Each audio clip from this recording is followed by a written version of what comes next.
Welcome to the Cheating&Love Tales channel. Her new tattoo, a small black script curling just below her left collarbone. I noticed it that morning, right before I opened the front door and set foot outside for the last time. I didn't say a word. I just stared at that fresh ink, as if it could tell me everything I needed to know about the woman I once loved. There was a sudden rush in my ears, like blood pounding, but I forced myself to keep breathing. Then I left. I didn't look back. I shut the door softly behind me, but my heartbeat felt like a hammer. She was still in the bedroom, possibly slipping on a shirt to cover that tattoo. Or maybe searching for the right lie. The next half-truth to feed me if I asked where it came from or who was with her when she got it. My steps on the porch were slow, deliberate, though inside I was on the edge of panic. I walked to the driveway, hands trembling at my sides. Every breath felt short, my vision blurred at the corners. I paused by my car and leaned a palm against the roof, struggling not to gasp like a drowning man. 1,000 images flashed in my head. The day we first met, the night our son was born, the times she'd press her warm body against mine in the kitchen when I came home late. It all twisted in on itself, tainted by that new tattoo and everything it implied. My mind raced from memory to memory, finally locking onto the worst one. That black and white security footage from our apartment building's lobby camera. It was how I first found out. Her body angled into his, the two of them pressed together in a kiss that made something break inside me. I forced a breath, blinking hard. For a moment, I thought I wouldn't be able to start the ignition. But I did. I slid into the driver's seat, turned the key, and the engine roared. Then I sat there, fists on the steering wheel, trying not to scream. Short exhalations, over and over. My eyes burned, but no tears came. Anger was better than tears anyway. Anger kept me focused. I thought about our son, 8 years old, the only bright spot left in that house. In all the chaos, he was asleep at a friend's, which might have been a blessing. I couldn't stand the thought of him seeing me like this. Carefully, I reversed out of the driveway, my muscles aching with tension. The moment I hit the road, I punched the gas. I needed distance, space. I needed to remember how to breathe. And so the day began in panic, short flashes of adrenaline and swirling images, all centering on that damn tattoo. Proof of secrets I still hadn't fully uncovered. 4 days ago, I caught the first hint that something was off. I was in our living room on a Saturday afternoon, rummaging through boxes in search of an old set of toy cars for my son. While digging through the dusty piles, I spotted a message scrawled under one of the shelves. The handwriting was too bold, too angled. Not hers. "You're mine forever," it said. A chill passed through me. I knelt there on the hardwood floor, blinking at those words while dust motes floated in the sunlight. It wasn't a joke. It wasn't a random piece of graffiti. This was in our home, carefully hidden beneath a shelf near our son's old nightlight. I pressed my hand against the wall, wanting to rip the paint off. But I just stayed there, breathing shallowly, my pulse creeping up.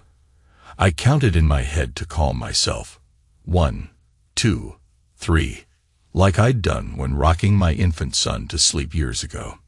Then I found the building's surveillance logs. Our homeowners association had installed new cameras in the lobby, around the time random thefts started happening. I'd forgotten all about it. I scrolled through weeks of black and white footage, mostly empty frames. Then I saw her. Elizabeth, my wife. She opened our apartment building's front door, glancing both ways. A man stepped in behind her.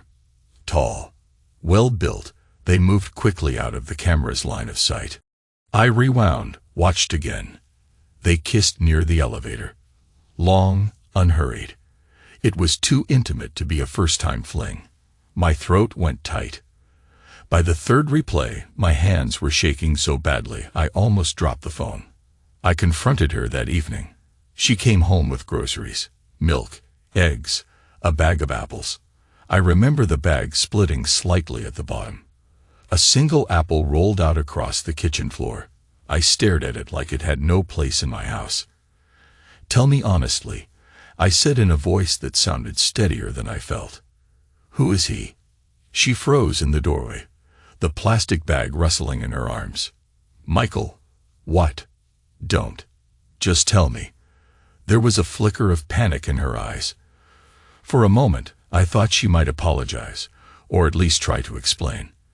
Instead, she exhaled through her nose and set the groceries on the counter. I'm not doing this right now. Yes, you are. My voice rose. I couldn't hold it in. Tell me who he is. Her eyes flicked to the floor. Then she lifted her chin, shoulders rigid. He's someone I made a mistake. She swallowed. Just once. I swear. I remembered the footage. Multiple nights. Multiple times. Once, she was lying, and it made my blood run hot. I stepped forward, bracing my hands on the kitchen table. You're sure about that? She parted her lips like she wanted to protest, but nothing came out. My voice broke a little, but I pressed on. I saw you let him in. Saw you kiss him. Saw enough to know this has been going on for a while. At that, her eyes filled with tears. She clenched her hands around the edge of the countertop. Michael, she started. Then she seemed to give up. Her entire posture collapsed. I'm sorry. I never meant. Never meant what, exactly? To get caught. Her silence told me everything. 100 questions battered my mind. Why? Since when? Does she love him? But I couldn't speak them all at once. Instead, I turned away, feeling something raw tear through my chest. That night, I stayed in the guest room. I stared at the ceiling for hours, hearing her footsteps pacing in the hallway. She never knocked on my door. I never opened it. 2 nights later, I looked deeper. I found more camera clips, each more damning than the last. A new pattern emerged, her letting him into the building about once a week, usually on Fridays when I was out late. David Moretti, real estate agent, a big talker. I recognized him from a neighborhood party we attended months ago. She had introduced him as a friend. My jaw clenched so hard it hurt. I tried to push away the images, but they played in my mind on a loop. The tight press of their bodies in the elevator, his hand cupping her face as though he owned her. The betrayal churned in my gut, turning my fury into something heavier. It was no longer just anger. It was a sense of being replaced, of losing control. The next morning, I confronted her again. This time, I cornered her before she left for work. She was a preschool teacher, leaving the house early. She had her purse over her shoulder, keys in hand.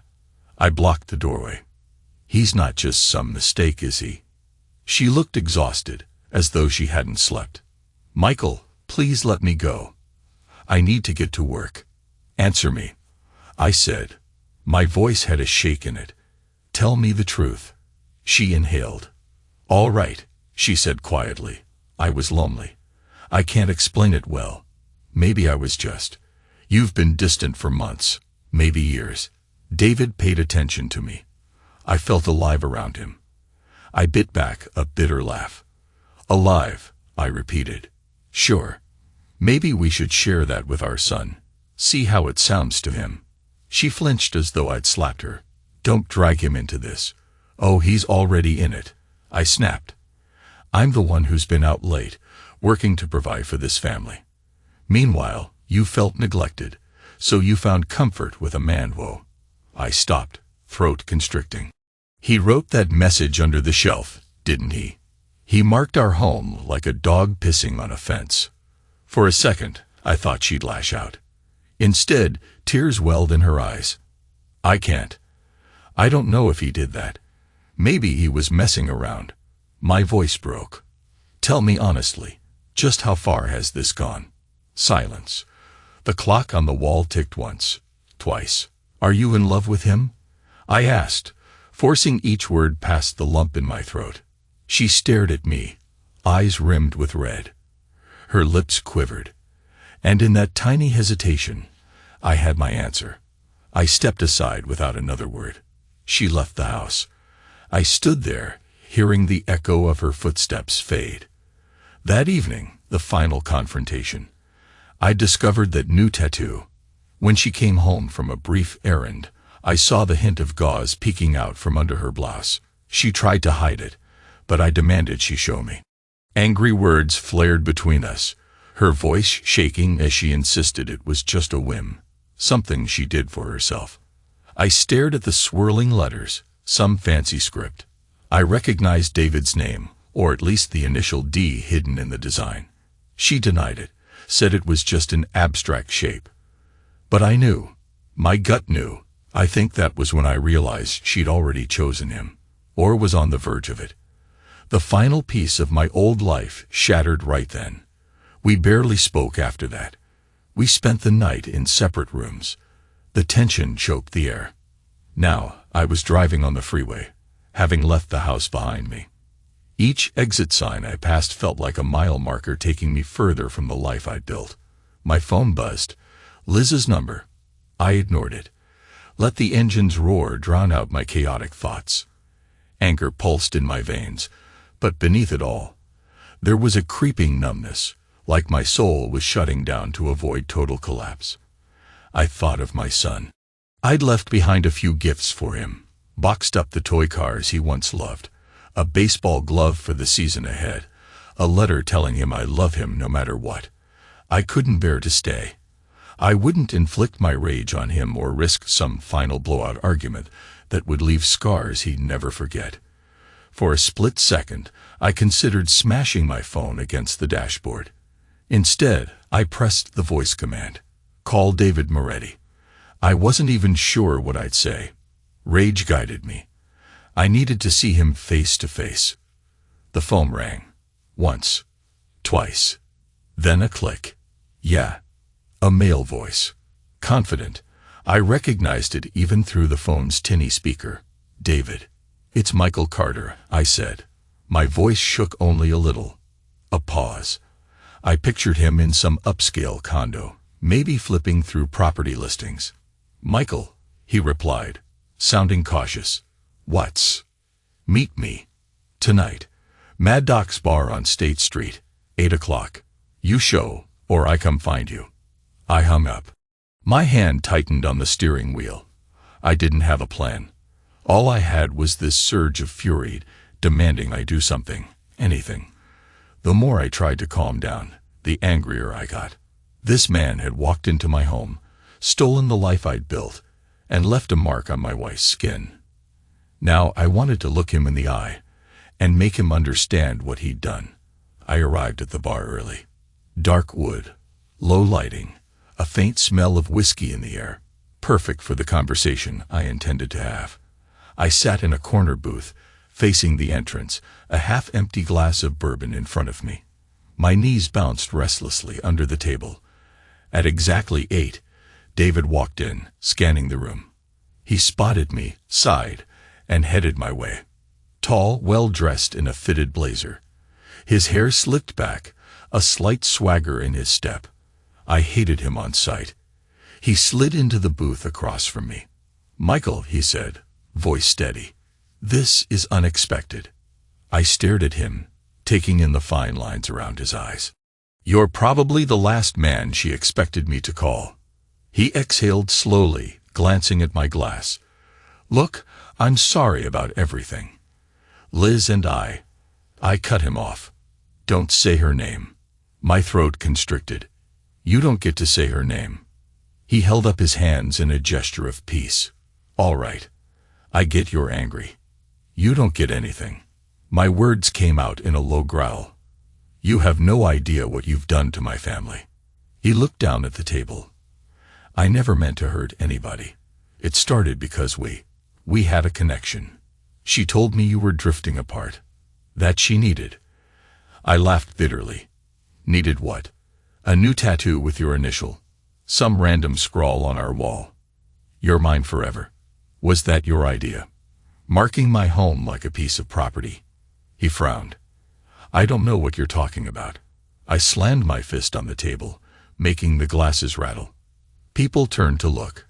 I lowered my voice. Don't lie. I saw it. It's your handwriting, right under the shelf in my child's bedroom. My voice caught for a second, but I forced myself to keep speaking. You have no shame. He leaned back, looking genuinely startled. I didn't write anything in your house. I glared at him, searching for any flicker of deceit. Then who did? He shrugged uneasily. I haven't been up there. We always. He broke off, swallowing. She always met me in the lobby, or we got a hotel sometimes. Look, I know it sounds awful, but I haven't been sneaking around your bedroom or scribbling on walls. Something about his tone made me pause. He almost sounded sincere, but the memory of that scrawl was vivid in my mind. The angry lines, the bold letters. Could it have been Liz herself? Another wave of disbelief washed over me. Was she that twisted, leaving me a clue? I ground my teeth, forcing my anger back on track. Regardless, I said through clenched teeth, you had no right. You come near my wife or my son again, I swear. He nodded grimly. I understand. Look, Michael, I messed up. We messed up. I can't make it right, but I'll step away if that's what you want. I stared at him, my rage momentarily deflated. I'd expected him to brag or challenge me. Instead, he seemed almost apologetic. For a moment, I wanted to throw a punch. I wanted to see him bleed. Instead, I threw a few bills on the table and stood. Stay the hell away, I said. Then I walked out, feeling his eyes on my back. I half hoped he'd follow. I wanted an excuse to break something, but he stayed put. Outside, the cold night air smacked me in the face. I stood on the sidewalk, fists clenched, staring up at the neon bar sign. My breath came out in ragged puffs. The city lights blurred around me. Cars, people, laughter from the bar's patio. None of it felt real. I was a man drowning in betrayal, and the rest of the world carried on like nothing happened. I drove to a cheap motel on the outskirts of the city. The front desk clerk hardly glanced at me as I asked for a room. Once inside, the stale smell of cigarettes and musty carpet washed over me. A single lamp buzzed in the corner, casting a weak yellow light.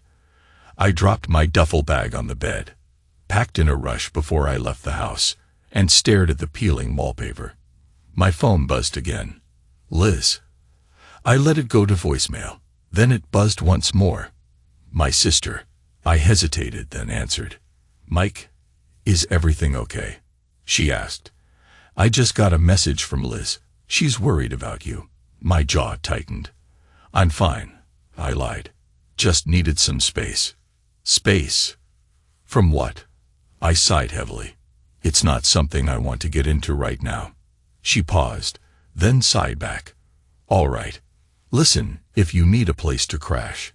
I managed a short, humorless laugh. Thanks, but I'm good. I'll be in touch. Don't worry. My sister said something else, but I'd already ended the call. I threw the phone on the bed and slumped into the creaky chair by the window. My heartbeat thudded in my ears. Anger twisted my stomach, but so did a strange hollowness. I felt as though part of me had been carved out and left bleeding. So I sat there, staring at the wall, letting the numbness spread. Eventually, I slept. Fitful, dreamless. The hours crawled. I woke to the watery morning light creeping through the gray curtains, feeling cold and stiff. For a moment, I forgot why I was there. Then I remembered. My fists clenched again, nails biting into my palms. I had to do something. Liz had not only cheated, she'd carved out a piece of my identity. We had a son together, a life. All of it up for grabs. And that damned script scrawled on the wall. You're mine forever. It haunted me. I couldn't fathom how or why it got there, but it represented everything stolen from me. This man had stepped into my territory, and now I had to reclaim it or destroy it. I flicked on my phone. Multiple missed calls from Liz, plus a text from my boss checking on me. I typed a short email to HR, claiming a family emergency, and that I'd be out of the office for a bit. Then I found an old buddy, Sam, who worked as a private investigator. If I was going down this road of revenge, I wanted every detail. No surprises. Sam picked up on the second ring. Mike. Been a while. I grunted a greeting. Yeah. Listen, I need to know everything about David Moretti, real estate agent in Chicago. Whatever you can dig up, finances, background, exes, anything that might be a weak spot. Sam hesitated. This about your wife. Just do it, I barked. I'll pay you. I need something, anything, to make him back off. Got it, he said quietly. Give me a couple of days. A couple of days. The bitterness in my chest flared. Fine. I'd wait. Meanwhile, I had plenty of time to stew in my own anger. I spent the next day and a half pacing the motel room like a caged animal, ignoring Liz's calls and messages. My mind replayed every detail. The camera footage, the heated argument in the kitchen, the quiet heartbreak of seeing that new tattoo. She'd chosen him, or at least she was halfway there. She was not the woman I used to know, the one who told me I love you in Italy on a hotel balcony, the one who gave me a son, the one who cried tears of joy when we moved into our new house. That version of Liz was gone. By the second evening, Sam called me back. He sounded grim.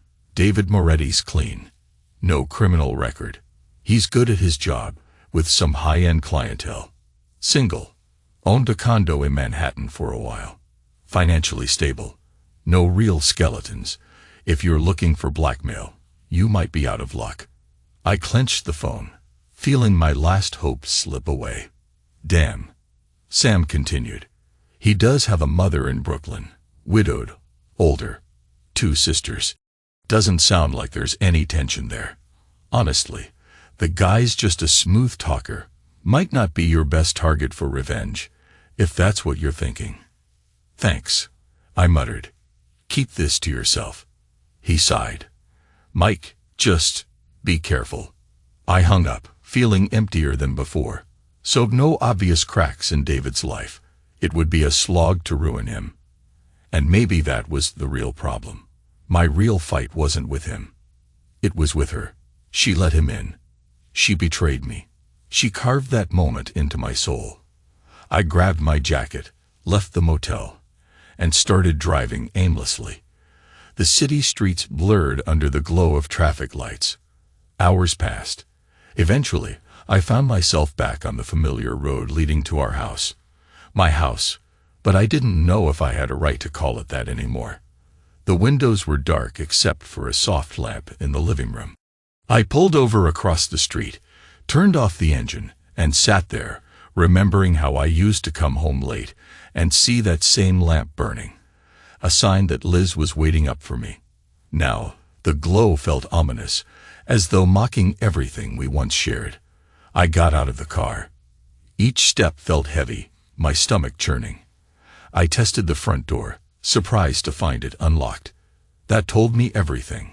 Either she didn't care if I came in, or she was too distracted to remember the simplest security measure. I stepped inside quietly, closing the door behind me.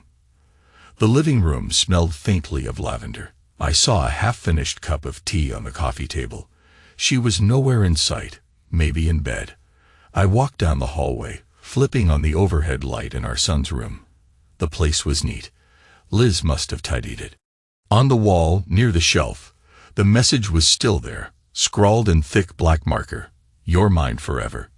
I noticed it had been partially scrubbed, as if someone tried to clean it off. Faint streaks of discoloration radiated from the letters. My anger swelled again, raw and immediate. I dropped my duffel bag, rummaged for a small container of black paint I'd bought for a different project. With shaking hands, I dipped a rag inside and started painting over the words. Each stroke felt cathartic. My breathing was ragged, adrenaline pushing me on. Once it was fully covered, I stepped back. A black square on the wall now replaced the scrawl.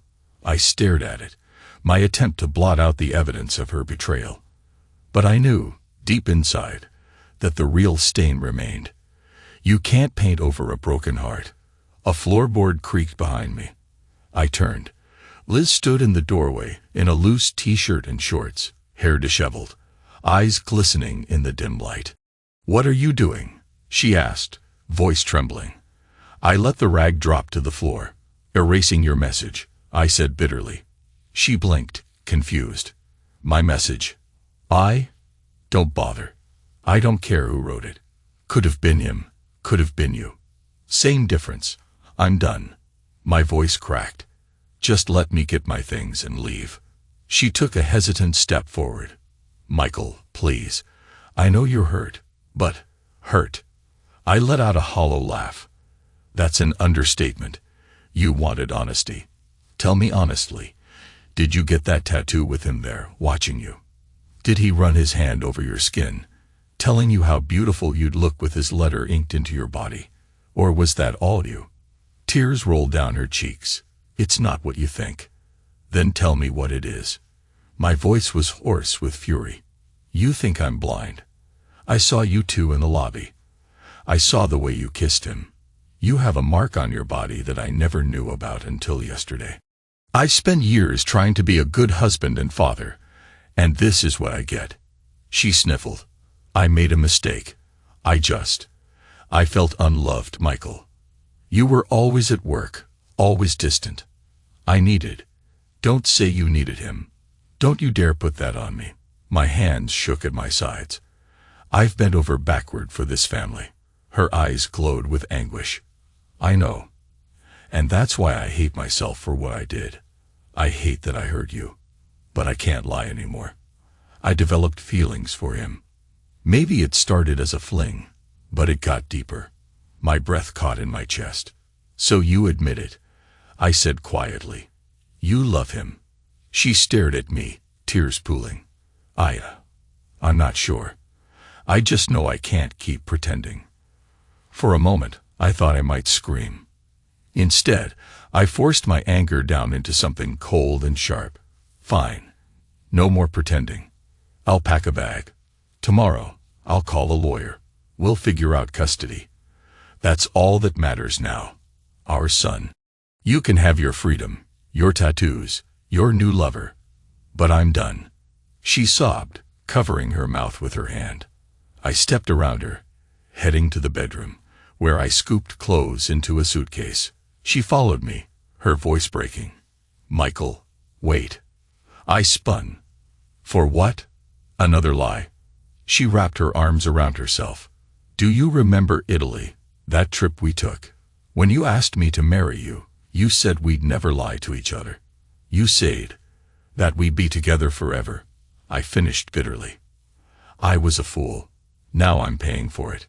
Her tears fell silently. I tried to ignore them, focusing on the mechanical act of packing. My heart felt like a clenched fist in my chest, throbbing with each second. When I was done, I hoisted the suitcase. She stepped back. I brushed past her, feeling her warm presence for a moment. So familiar, yet now so foreign. I paused at our son's bedroom door, glancing inside at the dark shape of the bed, the black square on the wall. Then I forced myself forward. I left the house. For the second time in less than a week, I closed that door behind me, not knowing when I'd return. My footsteps on the porch were quieter now. Inside, I could hear Liz sobbing. But I kept walking until I got to the car. The anger inside me burned white-hot, but I felt a strange detachment too, as if I'd stepped outside my body, and was watching from a distance. I drove to a hotel near my office, better than the cheap motel. The next morning, I woke up with a cold resolve. I found a lawyer, filed the first papers. The entire day was a blur of phone calls, forms, polite sympathy from strangers. By late afternoon, I collapsed onto the hotel bed, staring at the ceiling with an empty mind. Then my phone rang again. This time, I answered without checking the caller ID. "Dad." My son's voice. Thin, trembling. My throat seized. "Hey, buddy." He sniffled. "Mom said you moved out." "Why?" My eyes closed. I had to steady my breathing. "It's complicated, kiddo. You're mom, and I need some space right now. But I love you more than anything. You know that, right?" Silence. Then, "Yeah," I swallowed. I left you some gifts in the closet. Did you see them? Yeah. The cars. The glove. His voice brightened for half a second, then went quiet. Why can't you come home? Because everything's shattered, I wanted to say. Because your mother destroyed my heart, and I can't bear to look at her.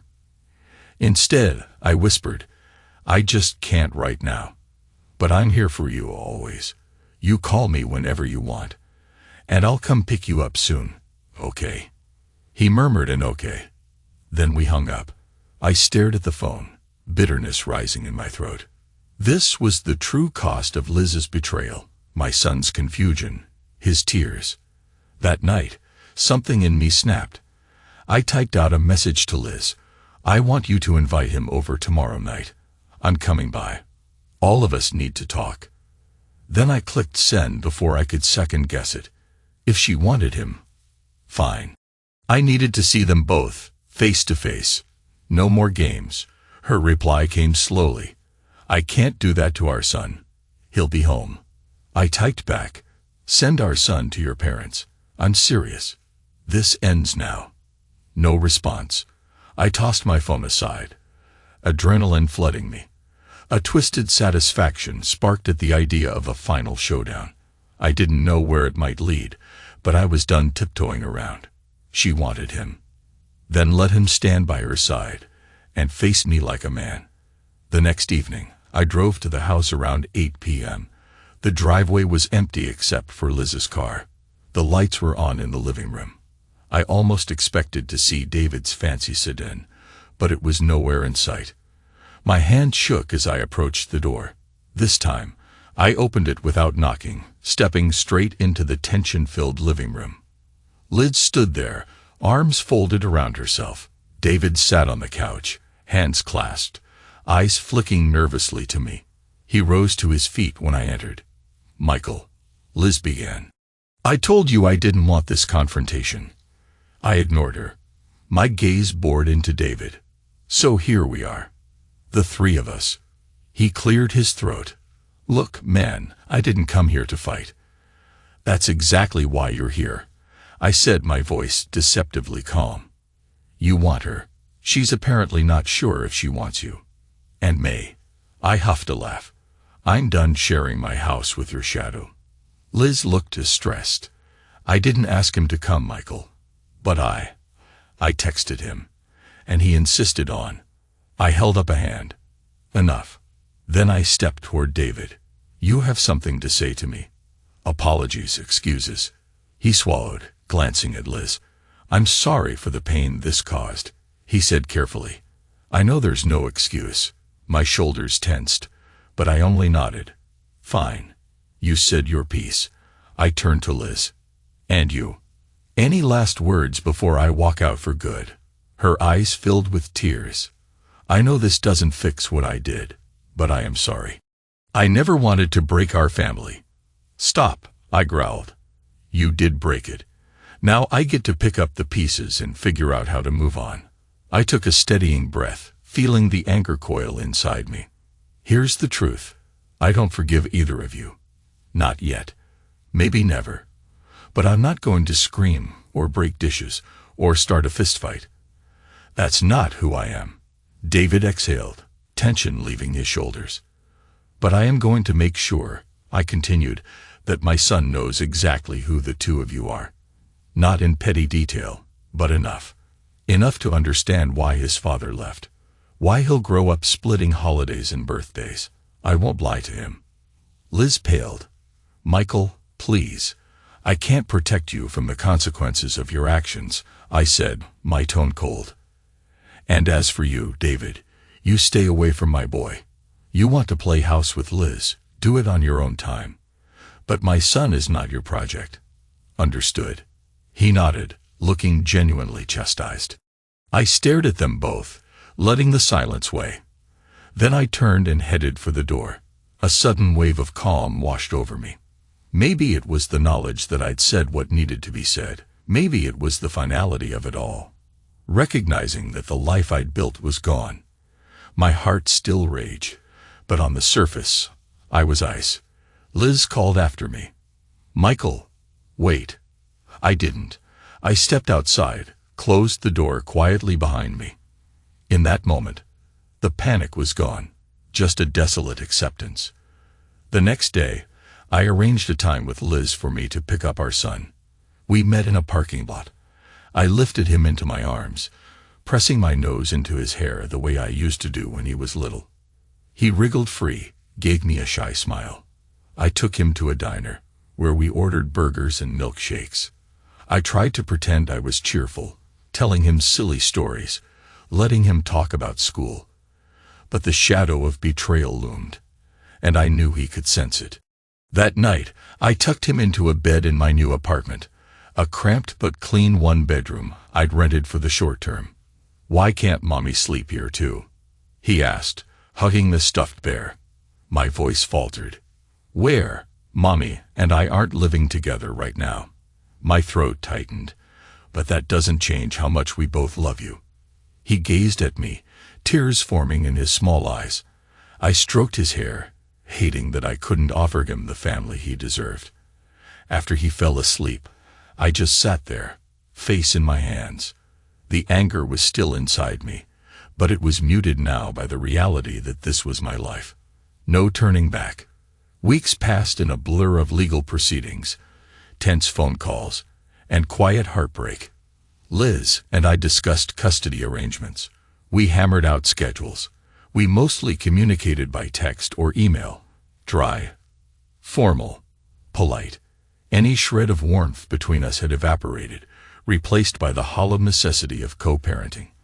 I made good on my promise never to lie to our son. I didn't feed him graphic details, but I told him we were separating because we couldn't agree anymore, because trust had been broken. He cried, but he understood enough to sense there was no easy fix. Meanwhile, David Moretti kept his distance from me and my son. Occasionally, I heard from mutual acquaintances that he and Liz were taking things slow.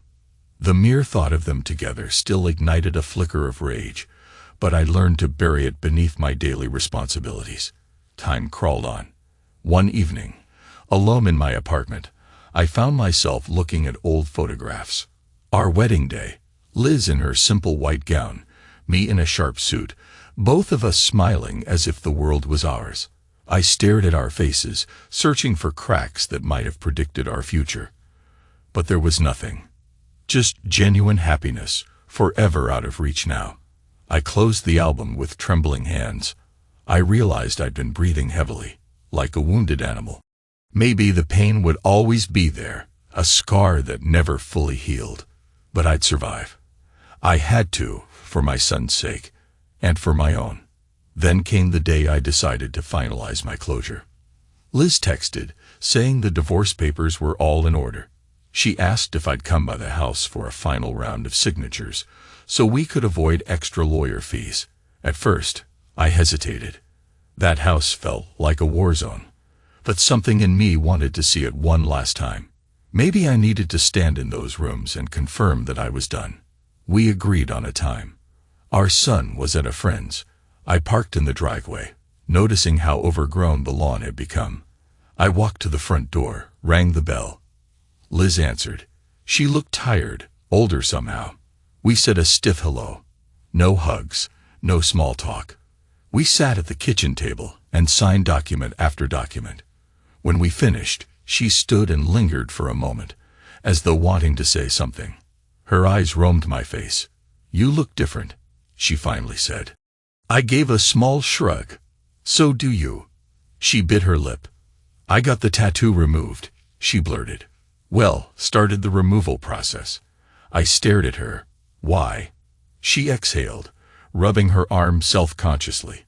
"Because it wasn't right. It never felt right." I didn't respond. I just looked at the patch of slightly reddened skin where the design used to be. Funny how easy it was for her to decide it was wrong now, after everything. My chest felt hollow, but I mustered a nod. Without warning, she stepped forward, tears in her eyes. "I miss you," she whispered. "I miss us. I know I ruined it, but..." I held up a hand. My voice was calm, almost chillingly so. "Don't. We can't go back, Liz. She pressed her lips together, tears sliding down her cheeks. "I'm sorry." I felt my throat tighten. I wanted to scream at her, to make her feel the same agony she'd caused me. But I was too exhausted for that. "So am I," I said softly. Then I grabbed my copy of the papers, turned, and walked out of the house for the last time. No looking back, no regrets, only a quiet, dry emptiness. In the weeks that followed, I settled into my new routine. Half my time spent with my son, the other half alone in my quiet apartment. I learned how to cook more than TV dinners. I discovered podcasts that soothed me through sleepless nights. I even saw a therapist once or twice, just to keep from spiraling. Each day, the anger eased by a fraction, replaced by a cautious acceptance. Sometimes, though, I remembered that scrawl on the wall, "You're mine forever." And I felt a twisted pang, as though I'd lost a piece of myself in that battle. The vow I made on our wedding day was undone by her betrayal, but the sense of possession, of belonging, lingered in my mind. She had been mine. I had been hers. Now, we were strangers. When I dropped my son off one Sunday, I caught a glimpse of David's car in the driveway. My stomach tightened, but I said nothing. I ruffled my boy's hair, wished him a good evening, and drove away, leaving behind the faint echo of laughter coming from inside the house. It hurt, but it no longer destroyed me. 6 months later, the divorce was finalized. I stood outside the courthouse, staring at the sky. The sun felt warm on my face. Papers in hand, I felt a mix of relief and lingering sorrow. If someone had told me a year ago that my marriage would end like this, I wouldn't have believed them. But life has a way of blindsiding you with your deepest fears. I got into my car. Before starting the engine, I took a deep breath. My reflection in the rearview mirror looked older, lines etched around my eyes. But I also saw a grim determination. I thought of the words I'd said, the promises I'd broken, the revenge I'd wanted so badly. In the end, I realized vengeance doesn't fix anything. It only scorches the earth behind you, leaving you with ashes. I'd made sure they both felt my wrath, but had I really found peace? My phone lit up with a message from my son, a photo of him grinning at a baseball game with the glove I'd given him. The caption read, "Look, Dad, I'm a pro." I smiled in spite of everything. Maybe that was enough. Maybe I could rebuild a life from here, piece by piece. I started the car and pulled away from the curb, letting the old chapter fade in the rearview mirror. The image of Liz's new tattoo, now removed, and the words on the wall lingered in my mind, but they didn't sting quite the same. My heart still bore the scars, but it kept beating, pushing me forward. I was alive, and that would have to do. As I drove, I felt a final wave of anger melt into something more hollow, more resigned. I had lost so much, but I'd also gained a fierce clarity. Love, betrayal, revenge. They all carry a price, and in paying that price, I found the only real power left, the strength to walk away from what I couldn't change. The engine hummed beneath me, steady and constant. Somewhere ahead lay a future I couldn't predict, but at least it was mine. And this time, I wasn't looking back.